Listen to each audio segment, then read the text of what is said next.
Di sini saya akan menjelaskan tentang bagian-bagian alat reproduksi wanita internal. Yang pertama yaitu uterus. Uterus itu di dalam pelvis di antara rektum dan kandung kemih. Fungsinya untuk menampung sel telur yang telah dibuahi hingga menjadi janin. Lalu ada uterine fundus. Ini terletak pada bagian atas rahim, terhubung dengan saluran tuba, biasanya untuk menyeimbangkan hormon dan melindungi janin. Lalu ada tuba Fallopi. Tuba Fallopi ini terletak di antara ovarium dan rahim. Lalu ada fimbriae, itu terletak di ujung tuba Fallopi. Lalu ada ovarium. Ovarium ini terletak di kedua sisi rahim. Fungsinya untuk memproduksi sel telur dan memproduksi hormon.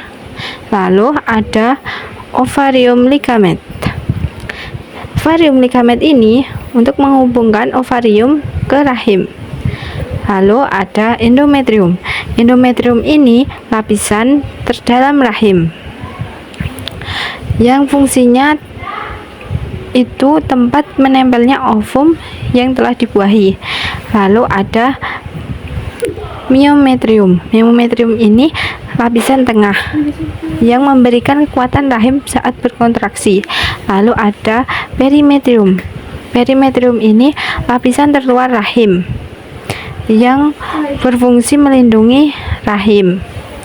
Lalu ada cervical canal, itu berfungsi untuk jalur tempat lewatnya sperma saat berhubungan.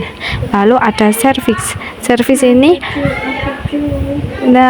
leher rahim yang menghubungkan rahim dengan vagina. Fungsinya memproduksi lendir serviks selama masa subur. Lalu ada vagina. Vagina ini saluran yang menghubungkan serviks dengan bagian tubuh. Fungsinya menjadi jalan keluarnya darah saat mens. Alat reproduksi wanita eksternal. Yang pertama ada mons pubis.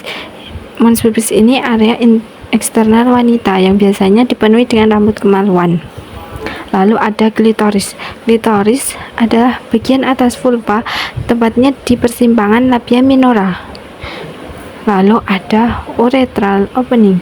Urethral opening ini terletak di depan lubang vagina, tepatnya di antara labia minora. Lalu ada vagina. Vagina ini adalah jalan keluarnya darah saat menstruasi dan lahirnya bayi pada proses persalinan. Lalu ada perineum. Perineum ini terletak di antara vulva dan anus. Panjangnya kurang lebih 4 cm. Lalu ada labia minora. Labia minora ini di dalam labia majora dan mengelilingi urethral opening. Lalu ada labia majora. Labia majora ini di sekitar vagina sebagai melindungi organ reproduksi luar lainnya dari infeksi. Lalu ada alat reproduksi pria eksternal. Yang pertama ada kandung kemih. Kandung kemih ini organ berongga yang berfungsi menyimpan urin yang dihasilkan oleh ginjal sebelum dikeluarkan dari tubuh. Lalu ada kelenjar prostat. Kelenjar prostat ini kelenjar kecil yang hanya ditemukan pada pria, yang berbentuk seperti kacang kenari. Fungsinya menghasilkan air mani. Lalu ada uretra. Uretra ini saluran tipis yang menghubungkan kandung kemih dengan bagian luar tubuh. Lalu ada vas deferens. Vas deferens ini saluran tempat keluarnya sperma dari epididymis menuju uretra. Lalu ada testis. Testis terletak menggantung pada urat-urat spermatik di dalam skrotum.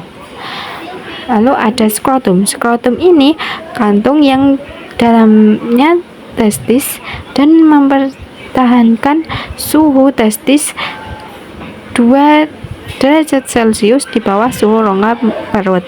Lalu ada kepala penis. Kepala penis ini bagian ujung penis yang berbentuk kerucut dan merupakan salah satu bagian sensitif dari alat kelamin pria. Lalu ada lubang penis. Lubang penis ini muasa dari saluran kemih yang terletak di ujung penis. Yang terakhir adalah alat reproduksi pria internal.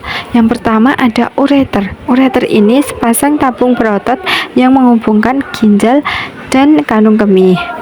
Lalu ada kandung kemih. Kandung kemih ini menyimpan urin sebelum dikeluarkan dari tubuh. Lalu ada vesicula seminalis, kelenjar yang menghasilkan cairan yang menjadi komponen utama air mani. Lalu ada kelenjar prostat, berbentuk seperti buah kenari, memproduksi hormon dan mengatur aliran urin. Lalu ada ampulla vas deferens, yaitu tempat menyimpan sperma. Nah, vas deferens sendiri itu saluran tempat keluarnya sperma dari epididymis menuju vesicula seminalis. Lalu epididymis itu adalah tempat menyimpan sementara sperma sampai sperma menjadi matang. Lalu ada testis. Testis ini menggantung pada urat-urat spermatik di dalam skrotum. Terus ada kelenjar Kuiper. Ini kelenjar yang kecil terdapat di bawah prostat. Fungsinya untuk menghasilkan cairan praejakulasi. Lalu ada uretra. Uretra ini saluran tipis yang menghubungkan kandung kemih dengan meatus uretra. Lalu ada jaringan erektil. Jaringan yang memiliki banyak pembuluh darah dan dapat membengkak ketika terisi darah. Yang terakhir ada glans penis. Glans penis ini berbentuk jamur yang terbungkus dalam selubung dan sebagian ditutupi oleh preputium.